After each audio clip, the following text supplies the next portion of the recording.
আসসালামু আলাইকুম। আজকের রেসিপিতে আপনাদের দেখাচ্ছি গরম গরম চিকেন স্যুপ রান্না করে। এই শীতের দিনে আপনারা সন্ধ্যার নাস্তায় এই স্যুপটি বানিয়ে খেতে পারেন। খেতে কিন্তু বেশ দারুণ মজার লাগবে। তাহলে চলুন পুরো ভিডিওটি দেখে নিই কীভাবে আমি চিকেন স্যুপটি রান্না করি।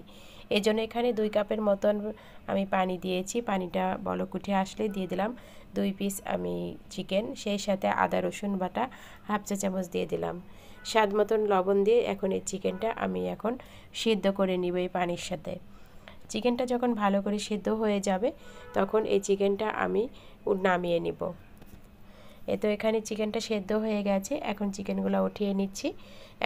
এখন ওটা ওঠানোর পরে যে চিকেন স্টকটা আছে এর ভিতরে আমি দিয়ে দিব গাজর কুচি আর সেই সাথে বাঁধাকপি কুচি।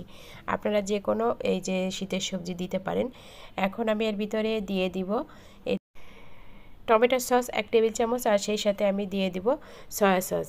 এখন আমি এর ভিতরে দিয়ে দিচ্ছি আগে থেকে যে চিকেনটা উঠিয়ে রেখেছিলাম, এই চিকেনটা ভালো করে এভাবে ছোট ছোট করে কেটে নিয়েছি, এটা দিয়ে দিলাম।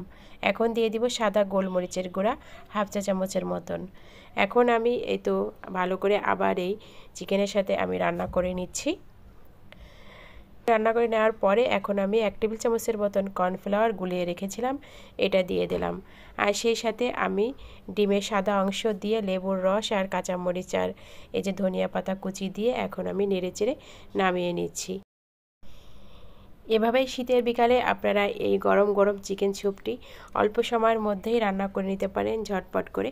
আশা করি আপনাদের সবার কাছে এই রেসিপিটি ভালো লেগেছে। ভিডিওটি দেখার জন্য সবাইকে অনেক অনেক ধন্যবাদ জানাই। সবাই ভালো থাকবেন, সুস্থ থাকবেন। আল্লাহ হাফেজ।